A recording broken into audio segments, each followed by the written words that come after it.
Donald Trump ने जितनी जगह पे टांग डाली है, ये जिस दिन बैकफायर होएगा, आप याद रखिएगा, उसके बाद इनकी सूरत-ए-हाल बड़ी तबाही की तरफ चली जाएगी। अब जरा मामला समझें, इस वक्त क्या होने के लिए जा रहा है। ईरान ने कहा है कि हमारे मुल्क में एहतजाज की ट्रंप को परवाह है। मिनीसोटा में जो इनका एहतजाज चल रहा है, जहां पर ये कत्लेआम कर रहे हैं, जहां पर लोगों को मारा जा रहा है, बुरी तरह घरों में जाकर एजेंसियां लोगों को उठा लेती हैं, गायब कर देती हैं, तबाही का शिकार कर रही हैं। उसने कहा पूरी कौम जो इनके शहर में, एक तो पूरी कौम में सरापा एहतजाज, और शहर में जिस तरह पूरे का पूरा शहर उमंड आया है, सड़कों पर निकला एहतजाज कर रहा है। पहले अपना मुल्क तो संभाल गो, बाकी बातें बाद में करना। अब होने क्या जा रहा है, अमेरिका में इस वक्त हालात हो रहे हैं खराब, और ये चीज डोनाल्ड ट्रंप के गले पड़ने जा रही है बहुत ज्यादा। ईरान में एहतजाज से ज्यादा खतरनाक सूरत-ए-हाल अमेरिका में पैदा होने वाली है। देखें, ईरान में हजारों लोग मारे गए। एहतजाज मिनीप्लेस में जो सूरत-ए-हाल है वो डिफरेंट है। वहां आपको पता है, इन्होंने एक खातून को पहले मारा और ट्रंप ने उस पर झूठा इल्जाम लगाया और वीडियो सामने आ गई। आप सब देख सकते हैं कि उस खातून ने इन मुश्तंडों को किसी सूरत कुचला नहीं।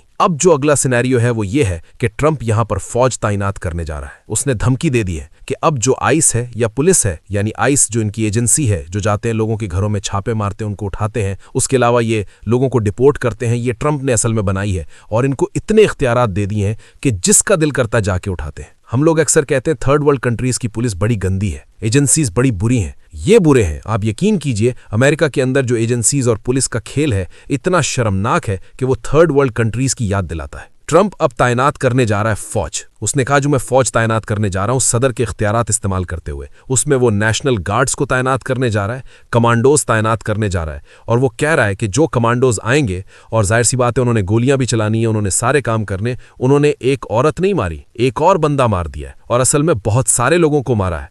अब वहां जो रेस्टोरेंट्स हैं, कारोबारी तबका है, उन्होंने चिट लगाना शुरू कर दिया है। सबने कहना शुरू कर दिया है कोई इंटेलिजेंस एजेंसी हमारे, क्योंकि ये जाते हैं रेस्टोरेंट्स में, जगहों पर, वहां पर जाके जितने लोग होते हैं जो इमिग्रेंट हैं, जो बाहर से आए हुए हैं, जिनके पास डॉक्यूमेंट्स हैं ही नहीं, उनको उठाते हैं, ले जाते हैं, और बगैर वारंट के। उन्होंने कहा अब तुम लोग आओगे तो वारंट दिखाओगे। अब ये सूरत-ए-हाल असल में ट्रंप यहां पर फंस गया बुरी तरह। अवाम शदीद सड़कों पे निकली हुई है। ईरान के, असल में ट्रंप इसलिए फंसा है कि ईरान के एहतजाज में उसको याद आया कि गोलियां नहीं चलानी, फलाना नहीं करना। अपने यहाँ पर एजेंसियों ने बंदे मारने शुरू कर दिए, और वहाँ ट्रंप कह रहा है कि जी मैं फौज तैनात करने के लिए अब भेज रहा हूँ, और अब इस सूरत-ए-हाल के अंदर जो तबाही होगी वो होगी, मुझे इस बात की कतन कोई परवाह नहीं है। ईरान ने इसीलिए इनको कहा है कि तुम्हारी जो मुनाफिकत है ना, ये जो तुम्हारे चेहरों से नकाब उतर रहे हैं, ये देखो, अपने मुल्क में गोलियां चलाओ जो तुम्हारे खिलाफ एहतजाज करें, हमारे मुल्क के अंदर एजेंसियां तुम्हारी और इजराइल की आकर फसादात करें। 250 के करीब